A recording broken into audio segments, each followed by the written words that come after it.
नमस्कार। तनु की आवाज़ चैनल में आपका स्वागत है। हमारी आज की कहानी है रिश्तों में कड़वाहट। तुम मेरी जगह खड़े होकर सोचो एक बार, आखिर दिक्कत क्या है इसमें? क्यों मैं सोचूं तुम्हारी तरह? मुझसे नहीं होगा ये सब। क्यों मैं पालूं किसी और का बच्चा? प्रतिभा फिर से गुड़ाई में जुट गई। ऐसी गुस्सेल और चिड़चिड़ी ये हमेशा से नहीं थी। 2 बार माँ बनते बनते रह गई। अब कोई उम्मीद नहीं है, बस अपने पौधों में लगी रहती है। उन्हीं में जीवन ढूंढती है, उनसे बात करती है। कभी कभी तो मैं डर जाता हूँ, पागल तो नहीं हो रही है। दिन भर धूप में छोड़ दिया, राजा बेटा गुस्सा हो गया क्या?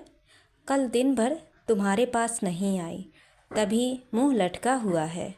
मैं समझता हूँ ममता के बादल घुमड़ते तो हैं ही, इन्हीं बेजुबान पौधों पर बरसाकर सुकून मिल जाता है इसको।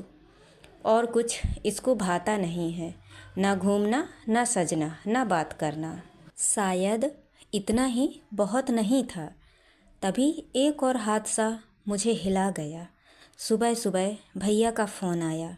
दीदी और जीजा जी की कार ट्रक से टकरा गई है।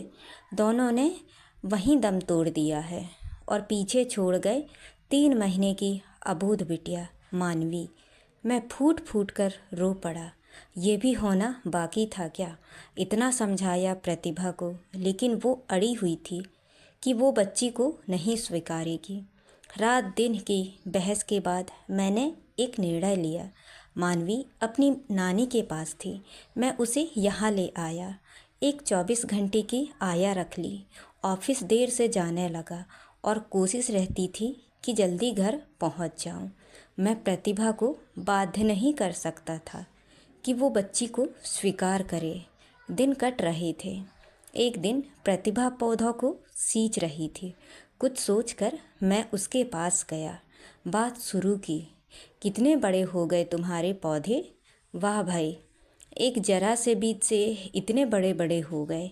अरे नहीं, प्रतिभा मुस्कुराते हुए बोली, सब थोड़ी बीज से उगाए गए हैं।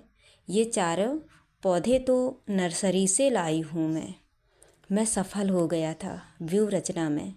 मैं मुस्कुराया। हाँ, क्या फ़र्क पड़ता है? पौधे चाहे यहाँ बीज से जन्म लें या नर्सरी से लाए जाएं, घर आकर तो अपने ही हो जाते हैं। प्रतिभा मेरा मुंह देखती रह गई और मैं प्यार से उसका गाल थपथपाकर ऑफिस निकल गया। रात को पानी पीने उठा तो देखा प्रतिभा बगल में नहीं थी। दूसरे कमरे में जाकर देखा, आया बेसुध होकर सो रही थी। मानवी भी वहाँ नहीं थी। मैं बुरी तरह घबरा गया। हड़बड़ाकर बाहर आया, पैर ठिठक गए। लॉन में रोशनी थी। थोड़ा आगे बढ़ा, कुछ सपने जैसा घटित हो रहा था। प्रतिभा मानवी को चिपकाई हुई थी, कभी माथा चूमती थी, कभी बाल सहलाती थी। ममता की ऊष्मा से प्रतिभा पिघल रही थी। लगातार आंसू बहे जा रहे थे।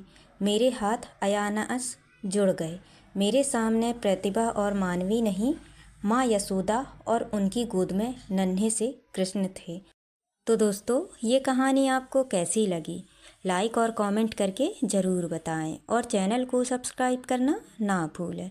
तो मिलते हैं अगली कहानी में। बहुत बहुत धन्यवाद।